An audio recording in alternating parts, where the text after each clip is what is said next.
Welcome to NTD Evening News. Our top story tonight: the U.S. economy growing at its fastest pace in 2 years. The Commerce Department reporting that U.S. GDP grew at an annualized 4.3% in the third quarter, topping expectations. What's behind the uptick? The Supreme Court delivers a setback to the Trump administration, a ruling on the deployment of the National Guard to Illinois, undercutting the administration's arguments on presidential authority. Arlene Richards reports. A powerful holiday storm is moving into Southern California, bringing the threat of flooding, mudslides, and dangerous travel conditions.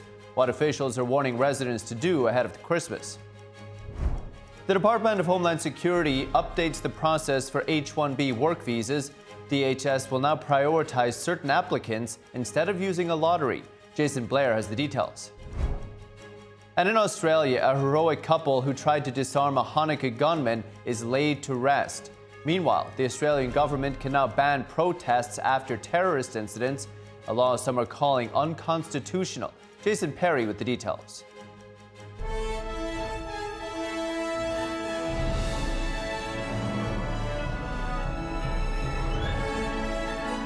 This is NTD Evening News, live from our global headquarters in New York City. Here's Tiffany Meyer. Good evening. Thank you for joining us tonight. I'm Paul Graney, in for Tiffany Meyer. The Supreme Court today delivering a setback to the Trump administration in a ruling that denies a request to deploy the National Guard troops to the Chicago area. NTD's Arlene Richards has the details. A majority of Supreme Court justices on Tuesday denied President Trump's bid to deploy more than 300 members of the National Guard to the Chicago area. Trump had federalized National Guard troops in Illinois to enforce federal immigration laws. The Justice Department argued that due to significant resistance and violence against immigration enforcement efforts, it was necessary to bring guardsmen into active federal service. Illinois Governor J.B. Pritzker argued that there was no public safety need that required the deployment. 6 justices sided with Pritzker and a lower court's order to bar the deployment. The district court judge, April Perry, said the administration's reports about the events in Illinois were unreliable. The Supreme Court's majority reasoned that the law requires the president to first call in the U.S. military to execute the laws of the United States. And before he can do that, he must get approval from Congress. If the regular military is unable to perform their duties, then with the proper authority, the president can deploy National Guardsmen. They stated that the law the administration relied on for the deployment would not allow the military to execute federal law in Illinois. Justices Clarence Thomas, Samuel Alito, and Neil Gorsuch wrote dissenting opinions. Arlene Richards, NTD News. And Southern California is bracing for a powerful holiday storm that forecasters say could be one of the most dangerous in years. Officials warning that heavy rain, flooding, and dangerous travel conditions could peak on Christmas Eve and Christmas Day. NTD's Christina Corona has more. A major winter storm fueled by an atmospheric river is set to hit Southern California, bringing heavy rain and powerful winds just days after deadly flooding struck Northern California. Officials provided an update on the dangerous holiday storm Tuesday. Beginning today through Thursday, an atmospheric river is expected to deliver up to 10 inches of rain across Los Angeles County, making it one of the wettest Christmases in recent history.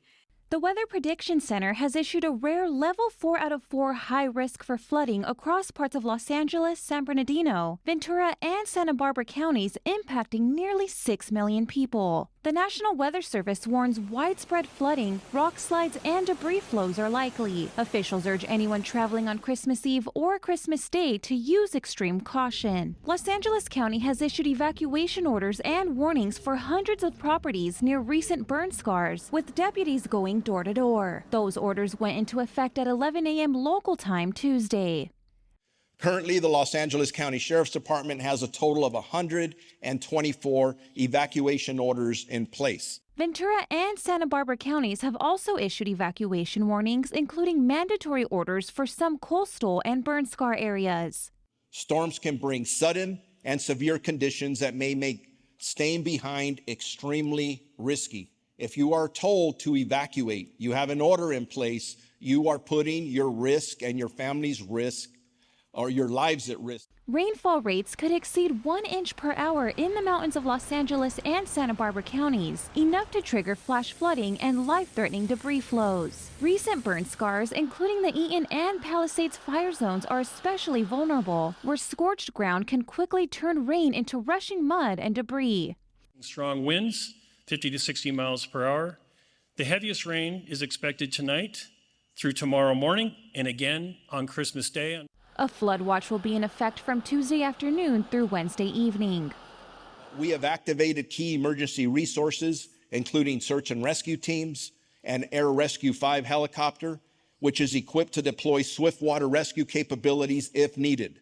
Officials urge residents to avoid flooded roadways, stay away from drainage channels, and act before conditions become dangerous. Christina Corona, NTD News. Stay safe, California.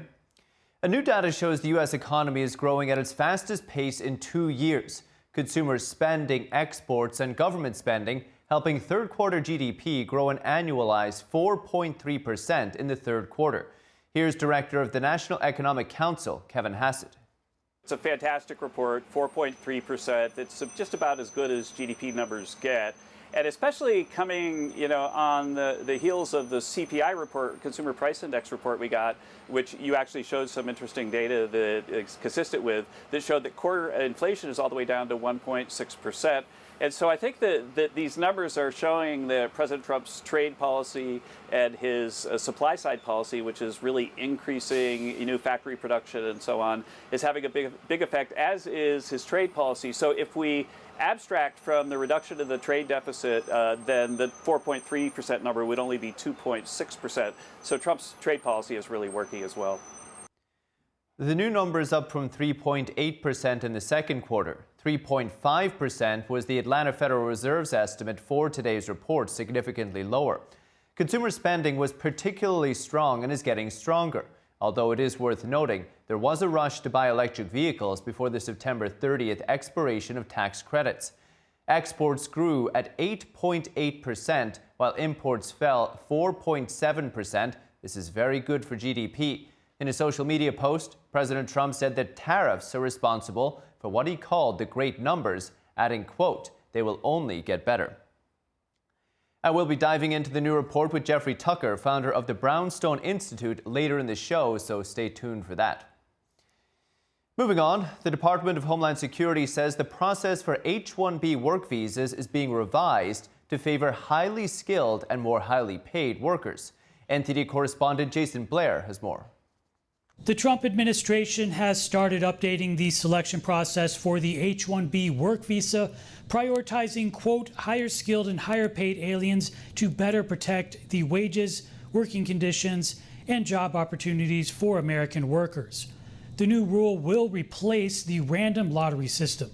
In an announcement, U.S. Citizenship and Immigration Services says the existing random selection process of H-1B registrations was exploited and abused by U.S. employers who were primarily seeking to import foreign workers at lower wages than they would pay American workers. The announcement says there will be a limit of 65,000 H-1B visas a year, and there will be an additional 20,000 for applicants who hold an advanced degree from a U.S. university. The new change goes into effect at the end of February. And Immigrations and Customs Enforcement says that in a 14-day operation, it arrested 1,030 criminal illegal aliens under the Laken Riley Act. Department of Homeland Security Secretary Kristi Noem says in honor of Laken Riley, ICE launched Operation Angel's Honor in the last 2 weeks alone, arresting more than 1,000 criminal illegal aliens under the authority of the Laken Riley Act. President Trump has empowered us to arrest and remove the millions of violent criminal illegal aliens unleashed on the United States by the previous administration. President Trump signed the Laken Riley Act into law in January. It's named in honor of Laken Hope Riley, a nursing student from Georgia. Riley was murdered by a Venezuelan illegal immigrant in February of 2024. Reporting in Washington, D.C., Jason Blair, NTD News. And in Australia, a couple who tackled one of the alleged gunmen during the Hanukkah shooting attack was laid to rest. Meanwhile, a new law will allow the Australian government to ban protests after a terrorist incident as some critics call it unconstitutional. NTD's Jason Perry has the update. On Tuesday, another Jewish funeral was held for victims of last week's shooting attack at Australia's Bondi Beach. This funeral was held for Boris and Sophia Gurman, who were married for 34 years. The couple was praised for their heroic efforts when they tried to stop one of the suspected terrorists from carrying out the attack. Dashcam footage from a car that drove by that day shows the moment Boris Gurman tackled one suspect while taking his gun away. Both men fall to the ground while Sophia Gurman is seen on the sidewalk. Additional footage shows Boris Gurman with the man's gun as Sophia also appears to confront the suspect, who had an ISIS flag displayed in his front windshield. Afterward, the suspect allegedly killed the couple and went on to carry out the attack that killed a total of 15 people and injured 40. Australian Prime Minister Anthony Albanese said since the attack, he's seen the best of Australian character. We saw courage on that dreadful evening. We've seen kindness, we've seen compassion, and we've seen Australians wanting to come together in the spirit of unity, across faiths, across different backgrounds as well. He said he wants to enact stricter gun laws to try to prevent another terrorist attack in the country. Meanwhile, the New South Wales Premier commented on a new law that gives the government the authority to ban protest after a terrorist attack. How can it be that a protest can take place in the state and there's a swastika tattooed on the Star of David on a poster in the middle of the city? Posters or flags of Hezbollah or Hamas. How can we say that protests that have these signs have no bearing on either the culture, the temperature, or even extreme actions within our community?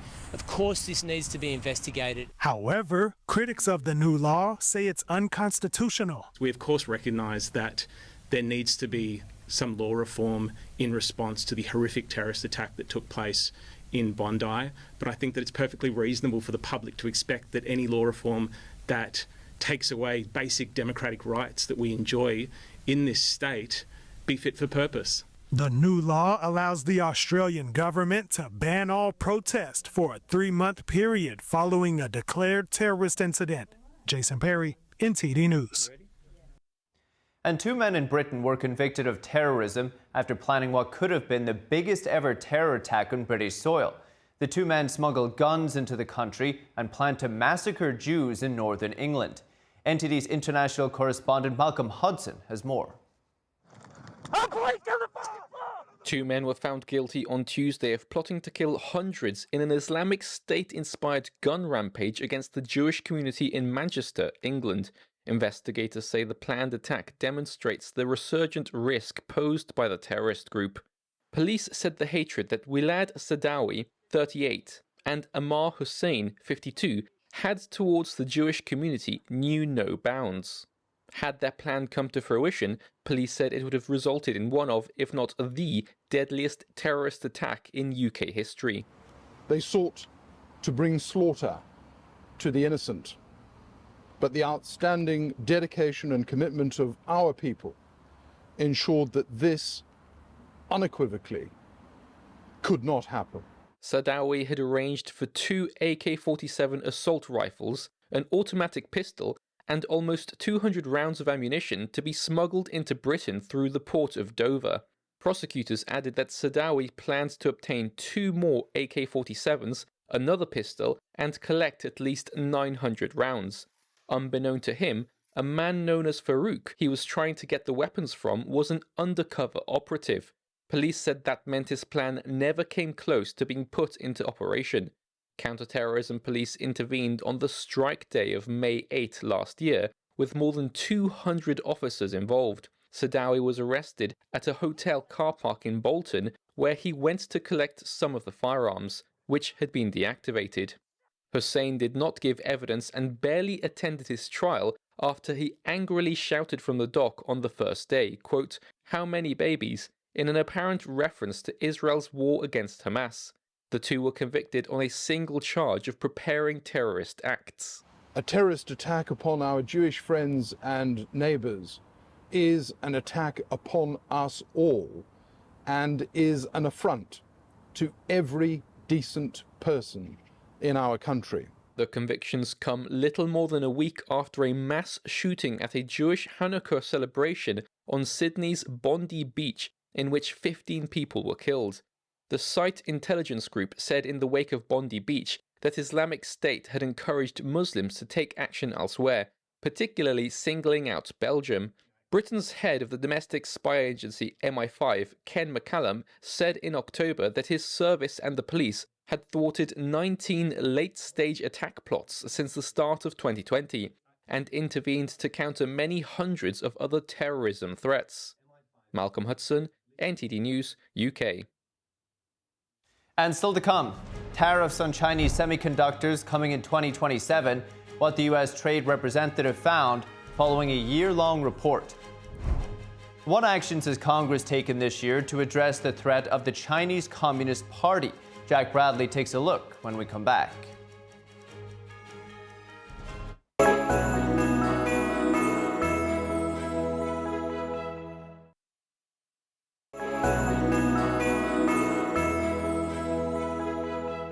Welcome back. I'm Paul Graney. The Trump administration says it will slap tariffs on Chinese semiconductor imports, but they won't kick in until June 2027. The Office of the U.S. Trade Representative says the rate will be announced at least a month in advance. Such imports currently enjoy 0% duties. The announcement comes following a Section 301 investigation into Chinese chips launched by the Biden administration.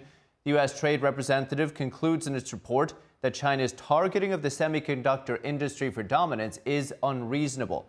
It says China is increasingly aggressive with non-market policies and practices. The report also says that such targeting disadvantages U.S. commerce and thus requires further action. The decision to delay the tariffs until 2027 comes amid a tariff truce between the U.S. and China. And as we near the beginning of a new year, let's take a look back at one vital subject that Congress is working to address: the threat of the Chinese Communist Party. NTD's Washington correspondent Jack Bradley has more on the moves Congress has made to stand up to the CCP over the past year. The Chinese Communist Party presents the greatest threat to American values and American national security in our lifetime. Congress has taken some strides this year to crack down on the Chinese Communist Party, and it's one of the few issues that we see bipartisanship in the legislature. In the most recent case, Congress's new $900 billion defense budget legislation prohibits the Pentagon from purchasing equipment from blacklisted Chinese biotech companies. Well, there's a lot of things that the American government is using that they probably should not be using. It varies from everything from Chinese-made routers to drones. Hundreds of, maybe even thousands of apps that directly say that they're sending American data from your phone over to mainland China. The Pentagon's budget also ramps up defense in the Pacific region to deter CCP aggression towards Taiwan. Xi has ordered the People's Liberation Army to be ready to take Taiwan by force by 2027. That's as the CCP is conducting the largest military buildup since World War II. And earlier this month, President Trump signed the Taiwan Assurance Implementation Act, requiring the State Department to update its guidelines for U.S. engagements with Taiwan at least every 5 years. And it's designed to deepen the relationship between the two countries in the absence of formal diplomatic relations. And earlier this year, members of Congress were calling out this hot mic moment between CCP leader Xi Jinping and Russia's President Vladimir Putin, where Xi says that one can live to 150 years old through continuous organ transplants. And that's while the CCP is engaged in forced organ harvesting.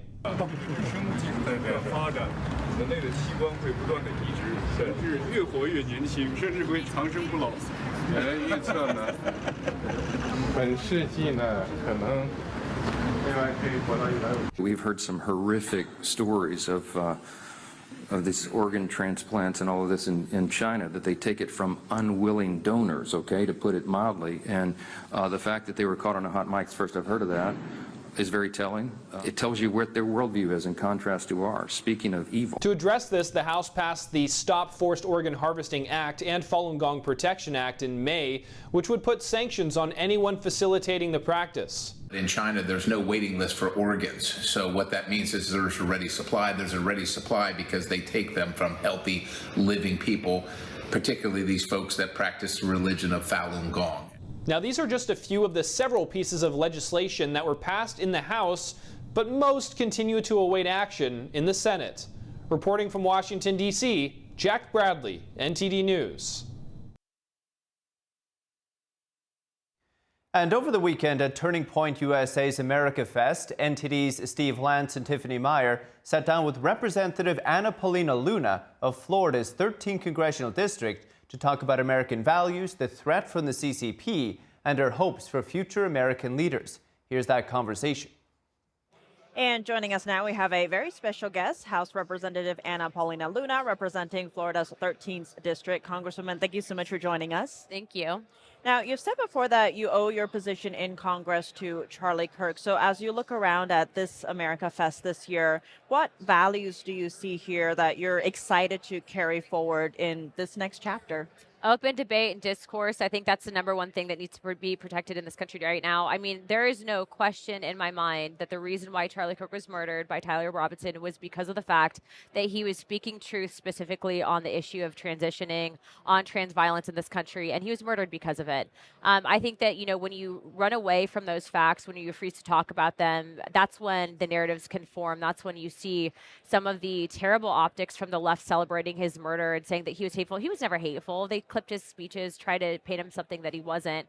He was the most peaceful man when it came to open debate discourse. If you disagreed with him, he'd bring you to the front of the line. And I think that that needs to be championed today. You know, we might have our differences within the Conservative Party, but we are a heck of a lot better than what's happening in the UK right now, where they are literally jailing people if you post a meme. You have mass migration of military-age males from radical countries that are literally raping women. They can't do a damn thing about it. And so that's what we're up against if we don't get our stuff together. So I'll continue holding it out in the Hill, but I'm going to have to get some of my conservative colleagues in the pundit circles to join me on that matter. Speaking of that, you are going against the grain in your own right.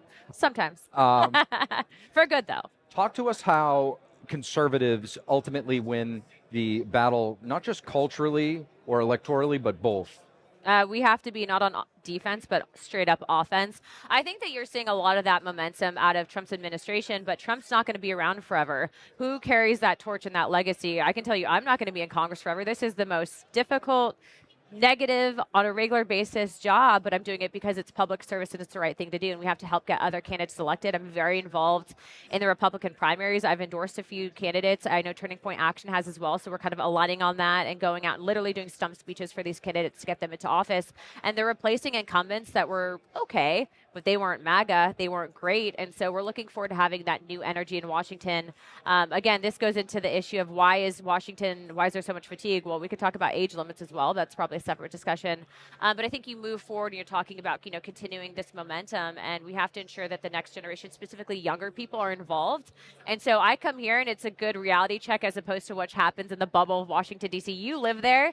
You know, Washington, D.C. is definitely not the real world. And so I try to leave as much as possible. And it'll make you quite cynical, to be honest. Oh, yeah, it's very dark and dirty, but, you know, you go to the free state of Florida and we're all happy. And so I like to go back as much as possible.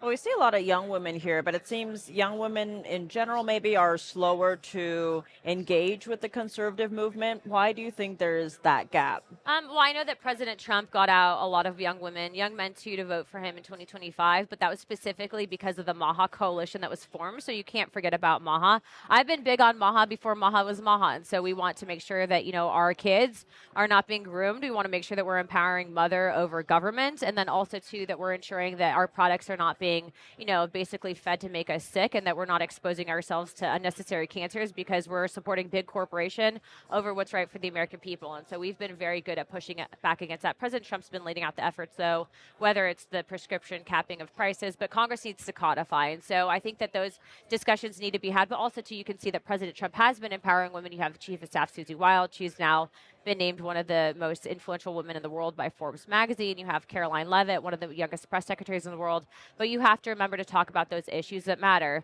Sometimes makeup might not sound like a sexy topic, but when you're talking about all the toxic in makeup, it becomes sexy to women. So we're going to champion those causes. And you famously got involved with Turning Point before launching your official political I was at career. Turning Point when their first conference had like maybe 250 people at it. So we're OG Turning Point. So you can actually speak to what this Yeah. one is like and Yeah. where we're at right now, where the event is at right now, and also what role events like Turning Point have in shaping the conservative movement? Well, let me tell you, 250 people to 25,000 a day, quite different, right? I think the biggest testament to Charlie's legacy was his memorial when they packed out an arena, which was serendipitous because Charlie had always talked about that with his internal team, that he kind of had that vision for Turning Point. And now they're doing it at multiple events when you saw them doing those campus tours after Charlie passed away. And so I think that these events will continue, and I think it's going to be a driving force, not just for the midterms, but presidentials and moving forward. So where they thought that they could silence Charlie and silence the movement, they actually just were responsible for exploding it. And in that sense, we're grateful for them because Charlie, that's what ultimately he wanted. He's in a way better place right now. Charlie's carrying out that legacy. And obviously, we're horrified at the circumstances which had happened. But as Erica Kirk said, they want to make heaven crowd. And I think they're doing just that. And Congressman, it seems there's almost a war of cultures right now, especially with the Marxist goal, if you will, of dividing the country from within. You're seeing that a lot in the school system. What do you see in terms of strengthening, if you will, the country's moral values, maybe within communities to start, but then to spread it out? Well, there's a lot of money coming specifically from China that's being funneled into these Marxist organizations that are using immigrants.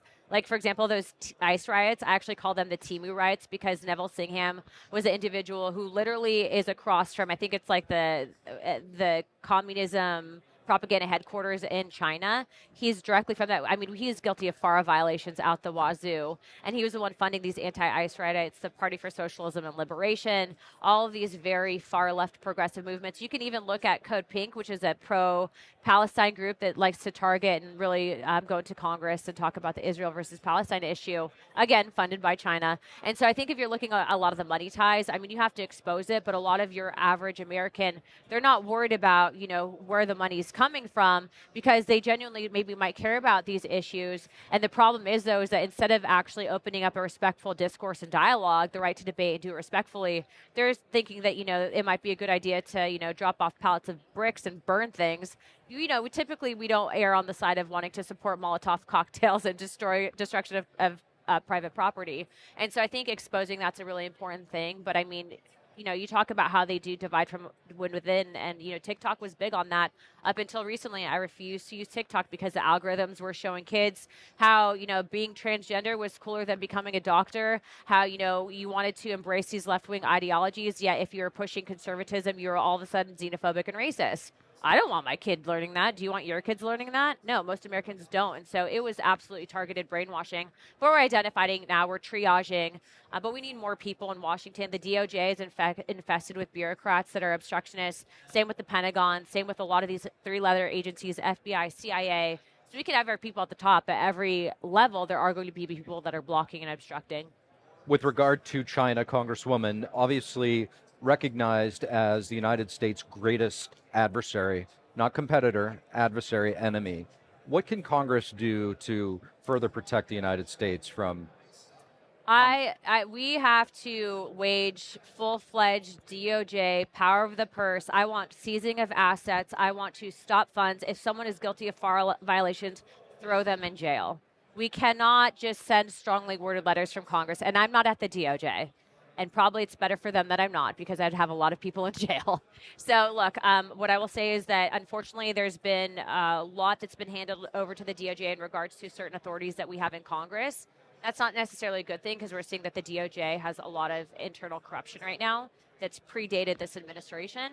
But we do need to be able to leverage, things like those, seizing assets. If you have someone that's not responding to Congress and they're guilty of these FARA violations and funding terrorist groups within the United States, that's not constitutional. That's fully within our rights and authorities and the Treasury Department as well. But not just that. I think that President Trump has been very strategic at what he's been asking of the president of China, leveraging tariff warfare. I mean, all of that has not been done by accident. He's not stupid. And so he's very good. I'm very happy to have him in this position because a lot of people think that, there's some crazy strategy behind the scenes. And there's a group of smart people, but it's our people and there's no one else coming. So get off the sidelines. Congresswoman Anna Paulina Luna, really appreciate your time. Thank you. Thank you. And how will the new Trump-class Navy ships compare to the most advanced vessels fielded by other nations? And how will they integrate with our existing Navy to change the balance of power? Tonight, hear from retired Marine Intelligence Officer Hal Kempfer on Capitol Report at 7 p.m. Eastern. And still to come, The U.S. economy grew at its fastest pace in 2 years during the third quarter. What's behind the numbers and what can we expect to see in 2026? Jeffrey Tucker from the Brownstone Institute joins us to discuss when we come back.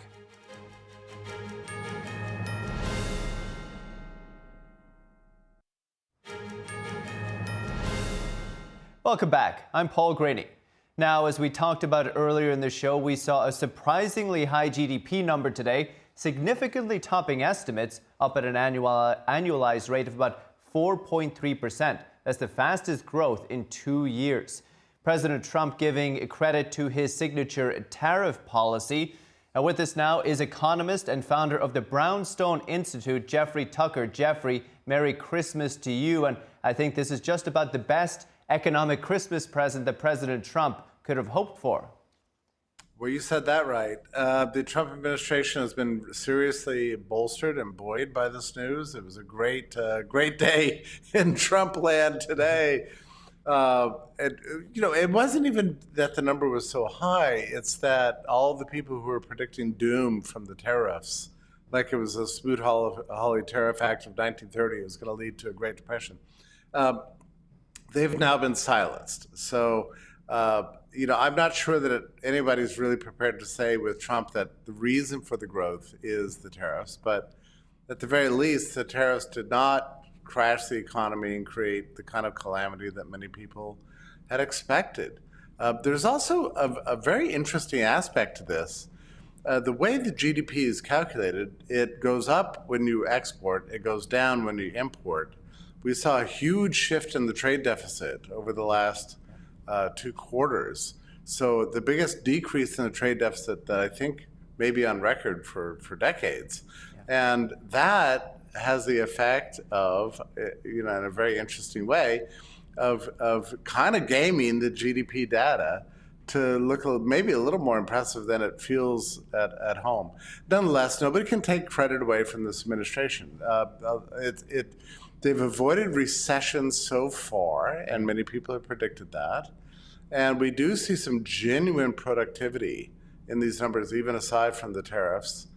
So I think we're starting to see a little bit of some action. This could be a consequence of some of the deregulations, maybe some of the tax changes, maybe some of the cuts in government regulation and employment, and maybe DOGE has done some good. It's not clear. Or maybe that the American economic actors, investors, were ready for a relief from what they perceived as a war on them for 4 years, and now you're starting to see the effects. Well, there's many things there, Jeffrey. I think one interesting thing was perhaps investment did not go up perhaps as much as the president would have hoped in the third quarter. That was one area where I felt that maybe we may see more strength next year. One thing, Jeffrey, you brought up was perhaps the imports and the exports could have artificially, quote unquote, inflated this a little bit. In the real world, where are we seeing or where can we expect to see this growth show up?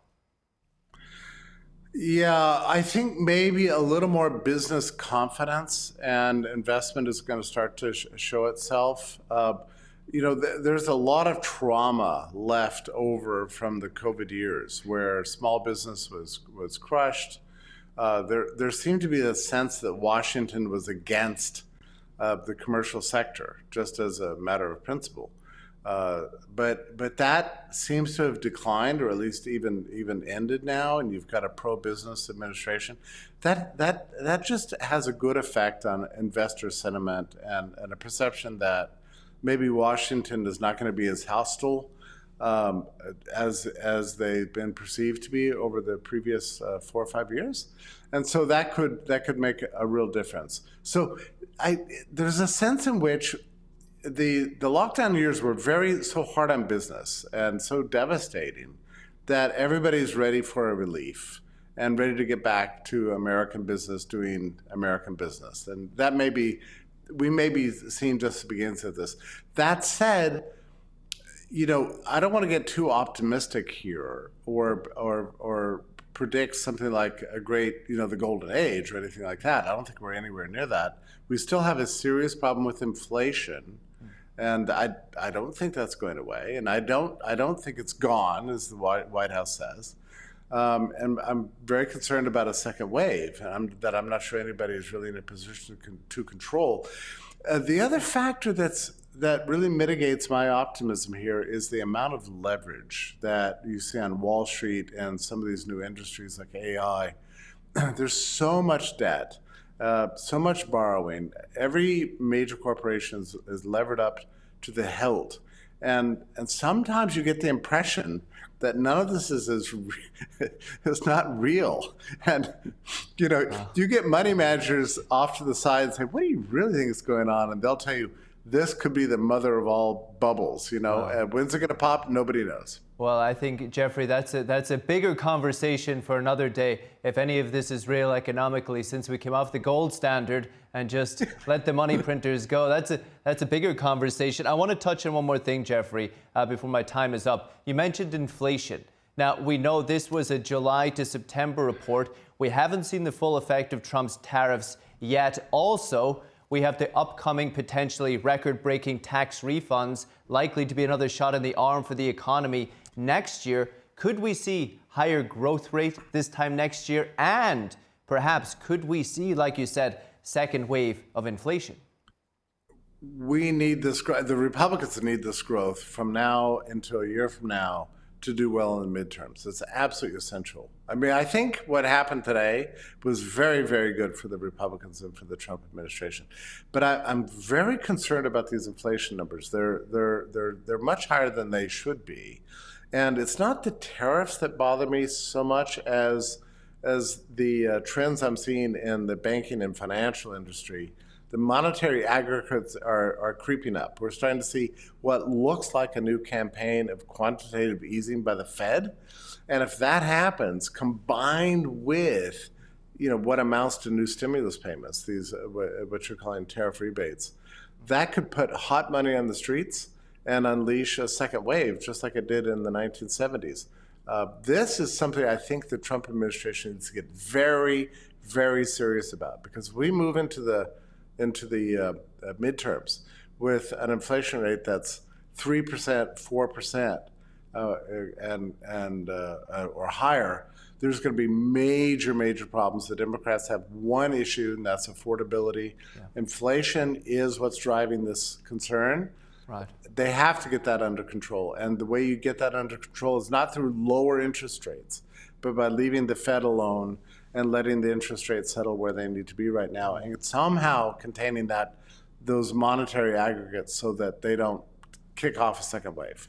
Perhaps, as you brought up as well, deregulation. If there could be another wave of deregulation, Jeffrey, perhaps if wages start going up, perhaps it will kind of help with that as well. Jeffrey Tucker, as always, thank you, sir. Take care and Merry Christmas. Take care. My pleasure. Thank you. And still to come, in the NBA's gambling scandal, a lawyer from Miami Heat, Terry Rozier, moves to have the charges dropped. Dave Martin joins us to discuss. And as we're entering the holiday season, what are some of your favorite Christmas tunes and dishes? We'll hear from some folks in D.C. when we return.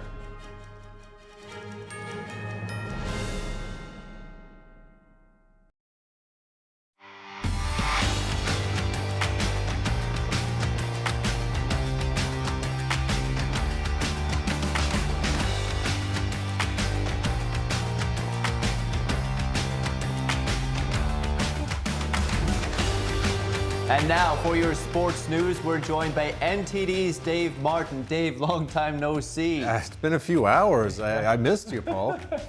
We've been on the same segment 4 times in the last 2 days. It's been great. It's how I like to spend my Christmas.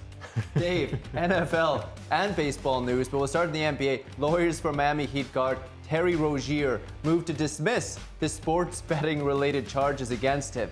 What's their argument? They actually argue that the indictment doesn't allege that Rozier ever placed a bet. Now, he was among those arrested and charged back in October from his alleged involvement in a sports betting scandal. Now, he was one of either 3 current or former NBA players charged. Now, the actual charges against him are conspiracy to commit wire fraud and conspiracy to commit money laundering.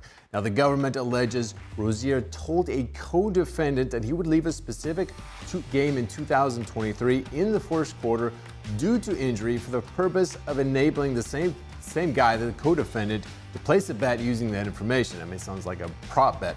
In any case, Rozier did in fact leave that game after just 9 minutes, did not return. Now, the co-defendant allegedly then sold that information for $100,000 to some known bettors, who then placed more than $200,000 worth of bets on the under for his performance. Now, the co-defendant allegedly then drove to Rozier's house to count the money. Now, Rozier's attorney said, quote, "The indictment does not allege that Mr. Rozier ever placed a bet, whether himself or through a proxy, on an NBA game, nor does it allege that he knew that the co-defendant, this Laster, intended to sell this information to others, or that using it to place wagers would violate the betting company's rules," end quote.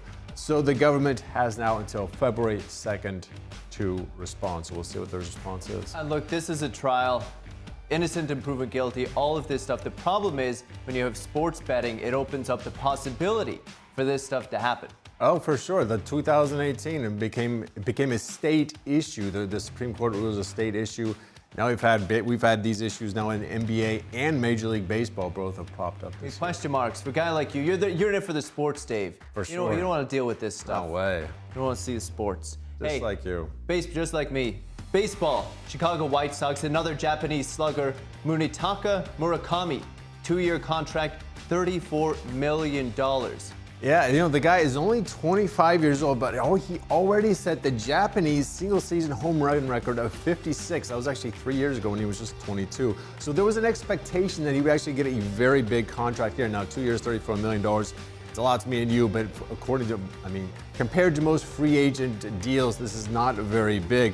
If he does well, though, he will be able to hit free agency again in 2 years and could command a much bigger deal. And maybe with a team, a little more built to win. The White Sox, though, they've lost more than 100 games 3 straight years. They've either finished last or next to last during that time. But they do have the #1 pick in next June's draft, so maybe they could be a team on the rise here. Still, it seemed like Murakami was going to get a much bigger deal with the buzz that was around him in free agency. Maybe we'll have to wait for a couple of years, but $34 million, that's not too bad anymore. Pocket change. Dave, I'm running out of time here. Bills quarterback Josh Allen, big injury it seems, sore right foot. What's his status for Sunday? Yeah, Bills head coach Sean McDermott says he anticipates Allen will play Sunday against the Eagles. He said Allen has suffered no setbacks since getting injured 48 hours ago against the Browns. No word yet on whether Allen plans to practice tomorrow. That'll be very telling, of course. Allen was hurt in the second quarter Sunday while scrambling. The team said tests were taken at halftime or negative. Allen ended up actually finishing the game without missing a single snap. Bills beat the Browns there 23-20. So maybe it's all right. We'll have to see here. But he's reigning MVP though, right? Oh, yeah. He's good. He's good. Wish him all the best. Hope to see him on Sunday. Hey, finally, again, running out of time here. Pro Bowl rosters announced. What stood out to you? For one thing, Travis Kelce, he's a Swiftie, by the way, He was picked at tight end, his 11th Pro Bowl. That's now tied with Jason Witten for the second most Pro Bowls ever by a tight end. Only Tony Gonzalez has more with 14. Elsewhere, Colts guard Quentin Nelson made his 8th straight Pro Bowl in 8 seasons overall, just second offensive lineman ever to do that. Chargers tackle Joe Alt, meanwhile, was a Pro Bowl pick despite playing only 6 out of 15 games this year. It must have been a very impressive 6 games.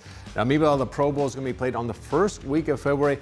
It's no longer actually a full contact game. They just have like this week-long skills competition, and then it's a flag football game then. But it is an honor still to be chosen. Flag football could suit Josh Allen if he doesn't recover. Absolutely. That would be a lot better for his ankle, I think.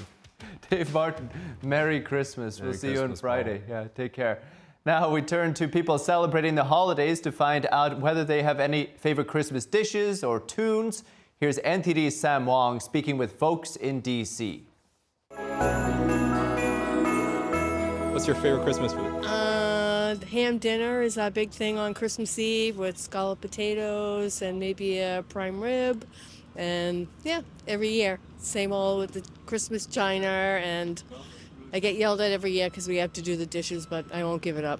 Lots of food. Ham, turkey, some smoked ribs, everything. Look at us, man. We eat. We're good. We eat good. A prime rib and nice Christmas Eve dinner with the whole family. Prime rib over turkey? Yes. definitely. So we do our family for Christmas Eve. Our dinner always is chili, homemade chili with cinnamon rolls. My mom makes so many desserts. I mean, caramel popcorn, fudge, cookies, I mean, you name it. You got to go with the classic turkey. Turkey, ham. Turkey and ham. You can ask her. Her Christmas food's a whole lot different than ours. Go ahead. Filipino food. Like yeah. what? I don't know, pancit, egg rolls. Yeah. Favorite Christmas song? Oh my, all of them, all of them. When you're able to again sing them with family, all of them's good. Blue Christmas by Elvis Presley. Yeah, that one's one of my favorites. All of them, but Silent Night Forever will probably be one of my absolute favorites. Blue Christmas, Elvis. Same. Yeah. Blue Christmas, Elvis. Yeah. You know that Mariah Carey is the one that just comes to mind immediately, but my favorite holiday song. Ooh, do you know Mary Did You Know by Pentatonics? Yeah. It's so good. I really like that one. Around Christmas time, I listen to that like almost daily. Oh, yeah. I mean, the best one in the world is White Christmas by Bing Crosby. I'm a big fan of Bing. Christmas in Connecticut, you know, you can't go wrong. A lot of good songs there.